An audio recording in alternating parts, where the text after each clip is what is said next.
nous sommes venus au niveau de la Sénat, qui est en fait une commission autonome et indépendante qui s'occupe des élections. Et nous avons rencontré un comportement républicain qui a rompu avec ce qui s'est passé hier soir au niveau de la DAF et de la DGE, Direction générale des élections et direction de l'autonomisation du fichier électoral, et ce qui s'est passé ce matin au niveau de la caisse de dépôt et des consignations. Cela veut dire, cela me donne raison lorsque je dis que dans ce pays, il y a encore des républicains.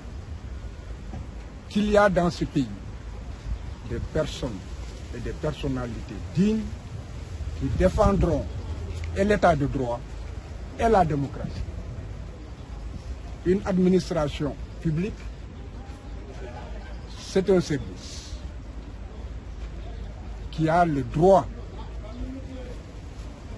le devoir de recevoir les citoyens, le devoir d'informer et de renseigner les citoyens et le droit, le devoir de répondre à toutes les correspondances. Donc, le mandataire a été bien reçu. Des instructions ont été données au service. Il s'agissait simplement d'une signification d'une décision de justice nécessaire pour qu'un ensemble d'actes puisse être mené par les avocats, donc un préalable. Il n'y a pas de quoi avoir peur, il n'y a pas de quoi violer en fait la loi. Nous savons que la Sénat est informée de la décision, que la Sénat a reçu une notification de la décision. Mais en tant qu'avocat, il y a des procédures et pour déclencher des procédures, il y a des préalables. Donc, je pense que c'est tout à l'honneur de la Sénat qui, en fait, a donné une leçon de civisme et a donné aussi une leçon de comportement républicain. Et aussi, pour moi, l'occasion de dire que ceux qui sont aujourd'hui à la tête de l'administration, qui ne connaissent pas leurs devoirs, qui ne respectent pas la loi et qui n'ont pas de comportement républicain, n'ont pas de place dans une république. Nous retournerons, en tout cas personnellement, je ferai tout pour rencontrer le directeur général de la caisse de dépôt et de consignation. C'était un magistrat, il a eu à prêter serment. Ce serment le poursuivra jusque dans sa tombe. Et nous retournerons en...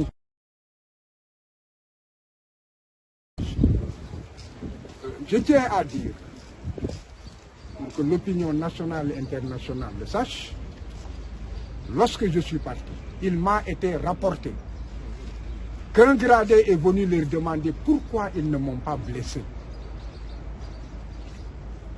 Pourquoi ils ne m'ont pas blessé et qu'ils m'ont laissé repartir indemne. C'est grave. Cela veut dire que certaines personnes ne reçoivent même pas d'ordre.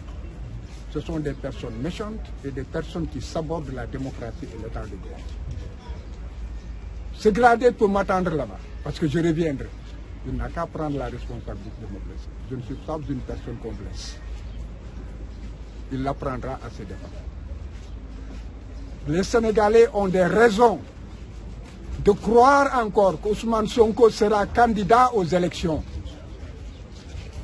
Que dans ce pays, il y en a qui tiennent à la paix, à la démocratie. Et dans ce pays, il y a des républicains. Dans ce pays, il y a des personnes dignes qui tiennent à ce que ce pays soit ancré définitivement dans la démocratie. Et ces hommes se dresseront. Maintenant, ceux qui aujourd'hui ont fait le pari d'empêcher Ousmane Sonko d'aller aux élections. Ils n'ont pas en face d'eux Ousmane Sonko. Ils ont en face d'eux un peuple debout. Et le peuple debout est constitué de toutes ses composantes.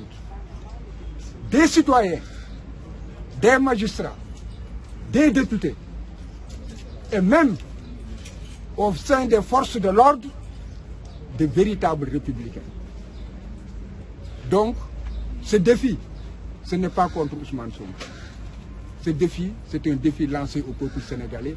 Et la démocratie, elle était, on l'a dévoyée, elle reviendra, elle sera et elle restera. Je vous remercie.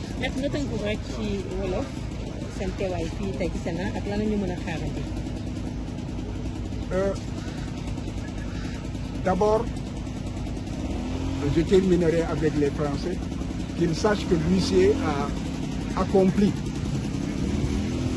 son travail dans les meilleures conditions. Et je pense que les huissiers devraient se plaindre convenablement dans la mesure où, ce que j'ai dit hier, il y a des comportements qui peuvent être des comportements avec des conséquences culturelles. Ce que les gens voient et ne comprennent pas, qui est anormal, peuvent être considérés comme étant normal. Aujourd'hui, les huissiers courent le risque de ne pouvoir entrer dans aucune administration. Parce qu'ils se diront c'est ce qui est normal. Donc il faut que l'ordre des huissiers règle cette question définitivement. Et aussi qu'ils aillent jusqu'au bout. Que ce comportement soit réprimé par les cours et tribunaux. Pour que jamais on ne puisse empêcher un huissier d'exercer son travail correctement.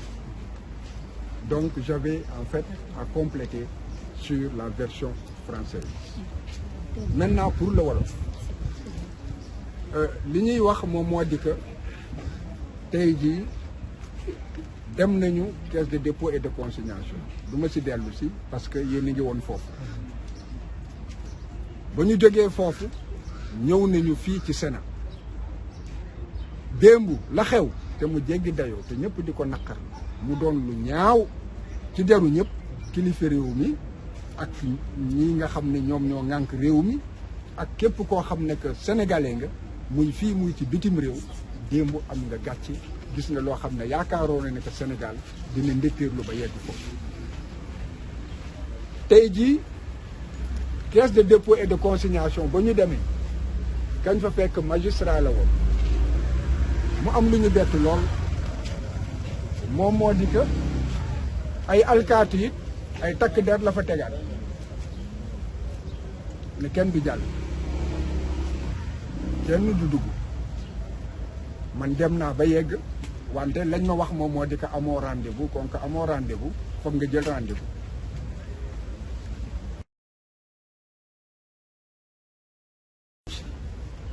wante garaawul bu subaa dina ma soxla sama biir kër bu dikkee ma ne ko jëlal rendez-vous addina day wëlbateeku rek te yàlla waxul kenn dara kon bokk lu ñaaw loolu lañ jëlee caisse de dépôt et de consignation loolu lan la tekki bu ñu ñëwee fii alkaati yi recevoir ñu wax ak ñun dugal ñu dal ñu li ñu soxla suñu liggéey ñu def ko normalement loolu li mu tekki moom moo di alkaati yooyu chef de service yi nga xam ne ñoom la ñu jublu ñoom ñooy responsable ñoom ñoo joxe ordre kon comportement tey bi rek feeñal na ña nga xam ne bu ëllëgee mun nañ ne yëguñu ci dara loolu wane na ko fii nit ñi teeroo wane nañ ne yëgoon nañ ne dinañ ñëw parce que depuis démb laa nekk dinañ fi ñëw waxaat ko tey ci suba dégg nga ay alkaati ñu ngi fi fees dell wante ba ñu ñëwee dañ ñu recevoir correctement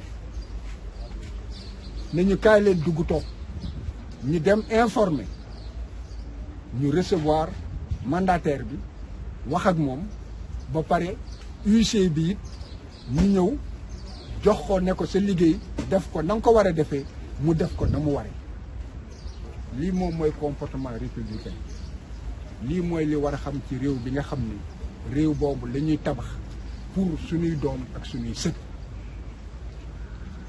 léegi nag ba nga xamee ne que liggéey bi sotti na xam naa ne dégg naa ñuy laaj ay ñuy poser ay questions ay laaj yoo xam ne léegi nag lan ngeen di def ak ndax ñoom dinañ leen tontoog tey dañoo ñëw joxe atte bi nga xam ne juge Racine Thion atte na ko ñoom jot nañ ko wante yoon dafa am nu muy doxe bu fekkee ne que dañu ne la fii da ngay daagu fii nga waaxu fii nga daw boo ne bëreet daw yaa tooñ sa bopp ndax xamoo lu tax ñu ne la bul daw kon boog ci loolu lañ nekk lii am na leneen la ne ca gannaaw la ne ca gannaaw it ñoom xam nañ ko te xam naa ne it ñu ngi ñu fay xaar te incha allah rabbi xam nañ ne it dinañ ñu fa fekk loolu laa mën a wax ci mbir mi lii jéego bu am solo la te it ñu xam ne que Sénat non seulement dafay garde di xool fu ñu jalgati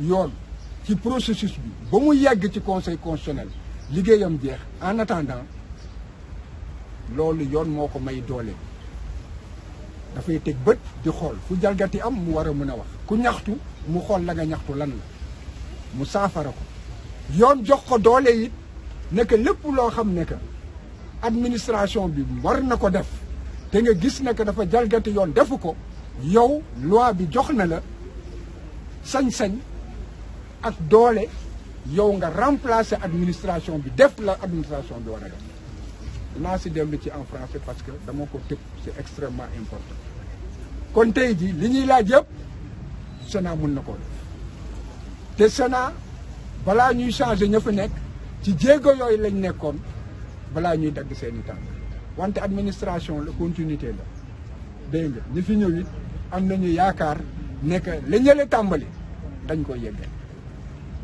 kon boog na xel yi dal ñu jàpp ne que Ousmane suñu borom bi moo ko mën a tere dem élection te ba fii ñu toll ku xool bunt bu ñu tëj palanteer bu ñu tëj mu am porox ndoll boo xam ne que Ousmane gi sóob di jëm fa nga xam ne que moom mooy destin kon boog ne Sénégalais yëpp gëm am yaakaar ne ko Ousmane dina doon candidat ba tey jii ma wax ak yéen moom moo di ko Ousmane ci candidat yi la bokk ba fii may wax te bu leen am benn raison di ma weddi li may wax dama ko xam te du ma wax lu ma xamul kon nag na Sénégalais yi jàpp loolu li ñuy sanc ak li ñuy fexeek li ñuy jalgati yoon di yàq dëkk bi yëpp ba tey ji yàlla deful mu antu yàlla deful mu nekk ba tey ji Ousmane gi tegu ci raay yi jub xocc mu ngi jëm ci élection ñu ñaan suñu borom bi yeggali ko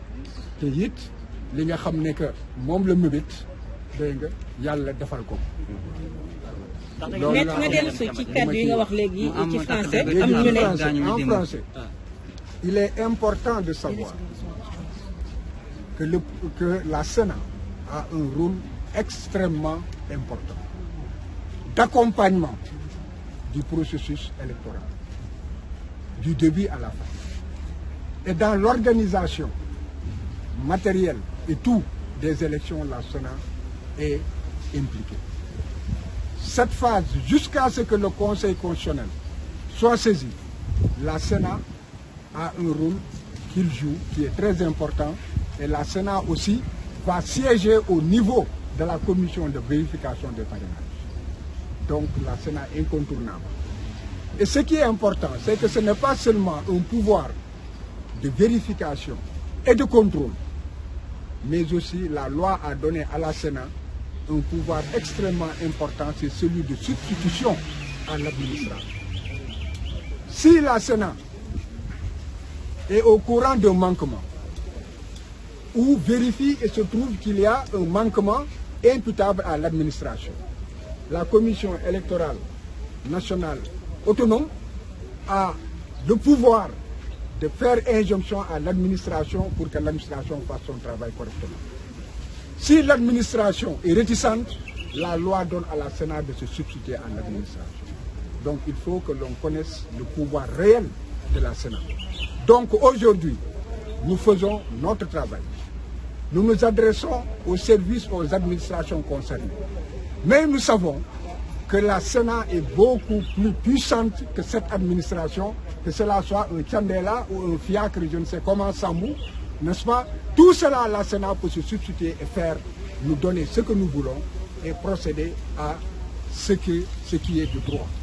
C'est la raison pour laquelle il fallait que nous enclenchions un processus qui nous permette de saisir correctement la Sénat pour qu'elle puisse, dans les règles de droit, n'est-ce pas, agir comme en fait nous nous attendons, ou en tout cas comme elle estime devoir agir. D'accord. Maître, ndax da ngeen a fas yéene déglu Sénat pour ñu tontu leen ci notification ngeen ko jox. wax naa leen dem DG mu ngi see ñëwaat.